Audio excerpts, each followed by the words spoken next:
boys and girls.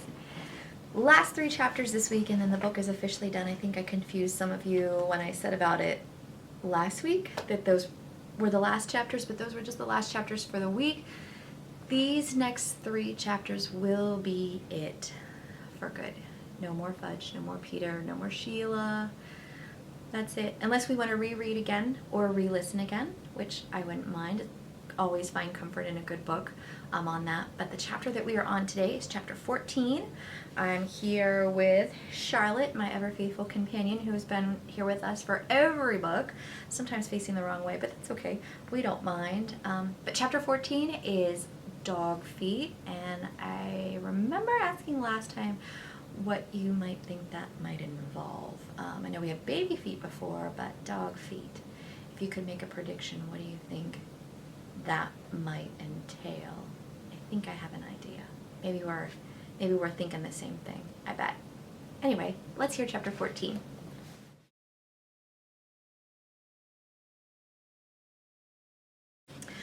Uncle Feather has a broken wing. He'll be in a splint for 6 weeks. Imagine that poor little teeny tiny bird in a little splint. If he'd crashed into the window head first, he might be dead now. Instead, he crashed sideways. The vet said he's a lucky bird. He should make a full recovery, but in the meantime, he's yakking away or talking away, making up for the weeks he didn't talk at all. Maybe flying into the window gave him something to talk about. Who knows what goes on in Uncle Feather's head? I reached Dad on his cell phone, and he met us at the animal hospital. When he got there, Howie said, "Well, Tubby, your boys handled this situation very well. Peter showed he can think fast in an emergency situation, and Fudge was very calm and very helpful." Dad hugged Fudge and me. "I'm very proud of my boys, Howie." "You must be doing something right," Howie said, "although I can't imagine what it is." When we got back home, the apartment was neat and clean and not a sign of bird poop anywhere. Eudora was dressed and making sandwiches for lunch. Tootsie was napping, and Minnie was parked in front of the tube, otherwise known as the TV. "And I don't want to hear one word about it, Howie," Eudora said. "He's watching the Discovery Channel." "Discovery Channel," Howie said. "Well, at least that sounds educational." "Yes, it is," Eudora said. "I'm sure our little Farley will learn a lot. And in case you're wondering, I've given Flora and Fauna permission to spend another night at the Tubmans." "Well," Cousin Howie said, "I can see you're feeling perky today." "Yes, I am," Eudora said. "Very perky." But we put Uncle Feather back in his cage and gave him some pear. He seemed confused at first, but not too confused to eat. "You're a lucky bird," Howie told him. "Lucky, lucky," Uncle Feather said. Minnie laughed. "Bird talks." Cousin Howie held Minnie in his arms so that he could see inside the cage. "You understand, don't you, that you can't let the bird out again?" Minnie didn't say anything. "If you don't understand," Howie said, "you can't come into Fudge's room to watch his bird." Minnie still didn't say anything, but he licked the side of Cousin Howie's face. Ew. "Good," Howie said. "I'm glad you understand." "That's it?" I thought. He thinks he can trust Minnie just because Minnie licked his face? Fudge said one time in Maine, I let Uncle Feather out of his cage when it wasn't free time. "Then you can understand the temptation, don't you, Fudge?" Cousin Howie said. "And you don't blame our little Farley for what happened." "He shouldn't have done it," Fudge said. "You're right," Cousin Howie said. "Farley shouldn't have done it, but he's learned his lesson and he's never going to do it again. Isn't that right, Farley?" "Lucky bird," Minnie said. "Lucky bird. Lucky, lucky." Cousin Howie," I said, "maybe we should have a rule that Minnie can only watch Uncle Feather when someone's watching him." "Ordinarily, that makes sense," Cousin Howie said, "but in this case, it's not necessary." "Minnie's not even 4 years old," I said, in case Cousin Howie needed reminding. "No matter," Cousin Howie said. "He understands." I could see there was no point in arguing with Cousin Howie. After lunch, Fudge pulled me aside and said, "Let's play a game, Pete. How about spit?" No thanks. It was a mistake for Sheila to teach him to play that card game. He thinks instead of calling out the word spit when he's out of cards, he's actually supposed to do it. He taught Richie Potter to play, and they wound up having a spitting contest. It was so disgusting. "Okay," Fudge said, "then how about Monopoly?" "It's not Monopoly," I told him. "It's Monopoly. And you need more than 2 players to have a good game. Besides, you steal from the bank." "Come on, Pete, I won't steal." And he gave me his best boy and the whole world voice. "You promise?" I asked. "I promise." I gave in, figuring if ever he deserved a reward for good behavior, this was it. Besides, I knew the game would be over in less than an hour. Playing Monopoly with Fudge is like playing basketball with your dog. He doesn't really get it. He's only interested in owning Boardwalk and Park Place. I'll buy that, he said when he landed on Park Place today. He already owned Boardwalk, but it was mortgaged. Plus, I'll buy 2 hotels. What do you think, Charlotte? You can't build houses or hotels until you pay off the mortgage, I told him. Anyway, you don't have enough money to buy anything. Oh, yes, I do. And he pulled a wad of fudge bucks from his pocket. We only use Monopoly money when we're playing Monopoly. Let me grab Charlotte. Please, let's not go to the back. Come on. Come on, come on. Come on, right here, right here. Come down, right there. Okay, then I'll just make a quick stop at the ATM. There's no ATM in Monopoly. Well, there should be, he argued, but there isn't. I told him, fine, I'll use my credit card. What credit card? The one Grandma gave me. Grandma gave you a credit card? He pulled it out of his other pocket and waved it around. Too bad she didn't give you one, Pete. Let me see that. I grabbed it out of his hand. This card is 10 years out of date, I said. Grandma should have thrown it away a long time ago. I don't care, Fudge said. Well, I do. And even if it was still good, you couldn't use it for Monopoly. This is a game, not real life. I took my turn and landed on Pennsylvania Railroad. I already owned it. Then it was Fudge's turn. As he shook the dice, he started to sing. Oh, money, money, money. I love money, money, money. And then he threw the dice. Double 4s. He moved 8 spaces and landed on community chest. He picked up a card. Second prize in the beauty contest, Pete. He held out his hand. $10, please. Then he threw the dice again.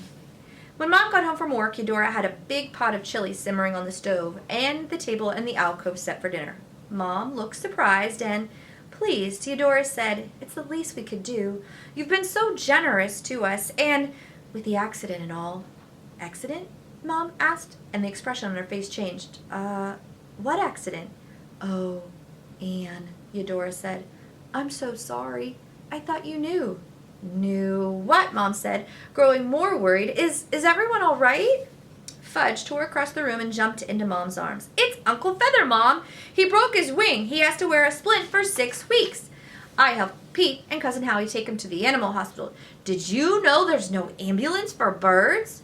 Wing, Mom said, but how? Dad came into the room and put his arm around Mom. Uncle Feather's going to be all right, he told her. But it's a long story, honey, Fudge said, doing a perfect imitation of Dad. Remember, that's not the first time he said that. Before Dad had a chance to fill her in on what happened, the doorbell rang. I wonder who that could be, Mom asked. She always says that instead of just opening the door and finding out herself. While she was wondering, I went to the door, looked through the peephole, and caught a glimpse of Jimmy and his father. Hey, I said, opening the door, this is a surprise. It's supposed to be, Jimmy said, and then he helped Frank Fargo carry in a huge, flat package wrapped in brown paper. For you, Mr. Fargo said, presenting it to Mom. For me? Mom asked. Well, actually for the whole family, Mr. Fargo said.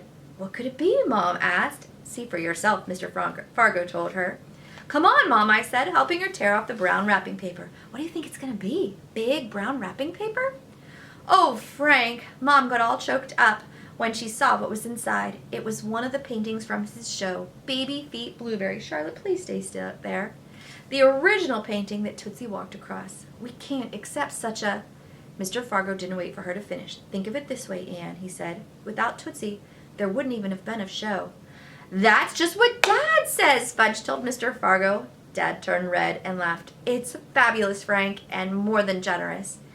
It would look perfect over our living room sofa, Mom said. We've been saving for a piece of art, but with money being so tight these days.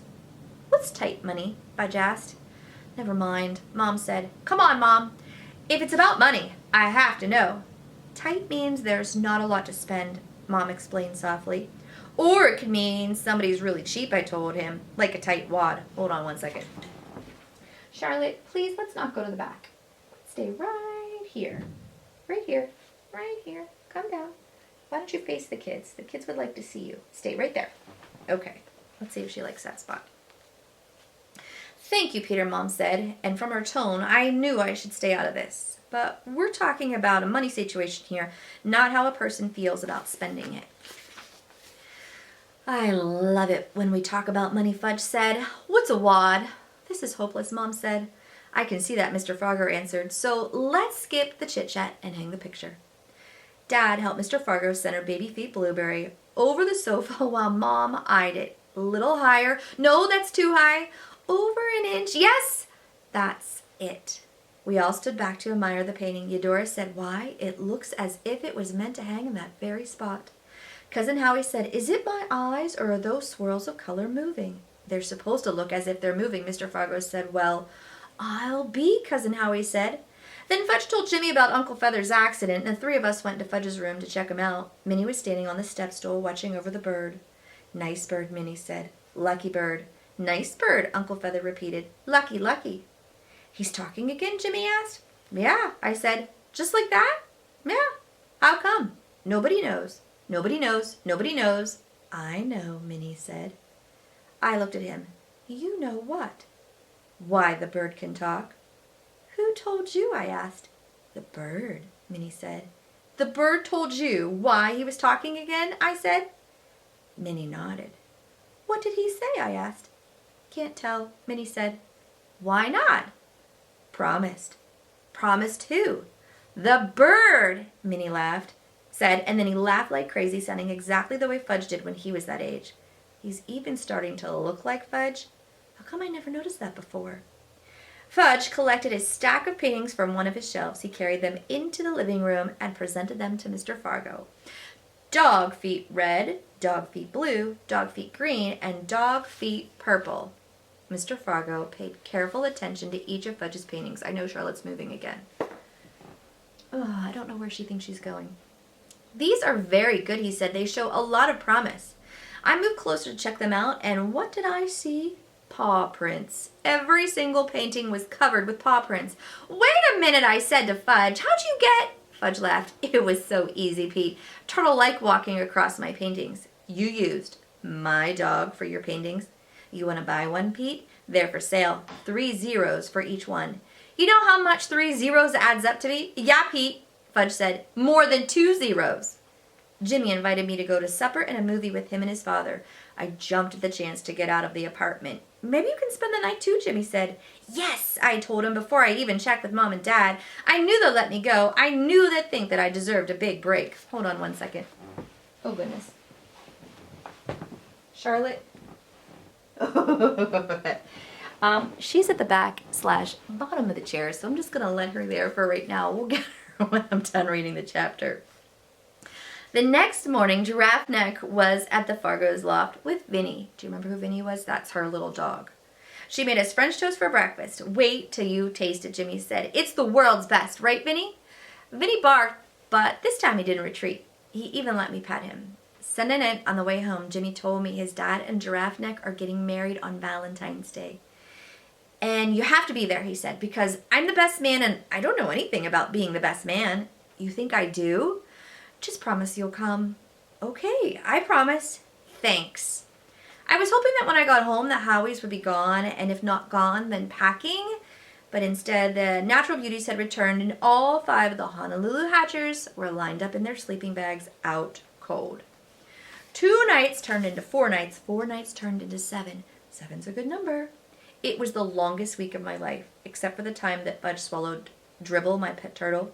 Finally, Dad said, well, Howie, it's been wonderful getting to know you and your family, but I know, Tubby, and we feel as bad about leaving as you do. I know you wish we could stay longer, but you're traveling around the country and you still have a lot to see, I said, hoping I was right. That was the plan, Cousin Howie said, but plans sometimes change. And thanks to Henry Bevelheimer, do you remember Henry? He is the elevator operator who is now their building apartment supervisor guy for it. Thanks to Henry Bevelheimer, what? We're going to sublet the Chen's apartment while they're traveling to China, which means we'll be your neighbors until the 1st of December. Sublet means they're going to stay in their place. But, I began. Peter, my boy, Cousin Howie said, no one understands better than how hard it would have been to say goodbye. So, even though we'll be separated by 10 floors, we'll still be together for another 6 weeks. 6 weeks, Fudge said. That's how long Uncle Feather's going to wear his splint. 6 weeks, I thought. No, no. And I fell to the floor. Fudge laughed. When Pete gets good news, he always pretends to faint. Oh, do you think it was really good news and that's why he did it? I certainly don't think so. 6 more weeks with the Howies, the Hatchers family from Honolulu, Hawaii, who are going to be 10 floors separating them. 2 more chapters. I think there's still some more adventures for them to do and to figure out. But I'll see you on another day for the next chapter, which is chapter 15, Yell, Raph, Rose. And I'll make sure that Charlotte will be back up here instead of behind the couch or maybe even on the floor right now. Let's hope not. But enjoy the rest of your day. I miss you. See you again for 15.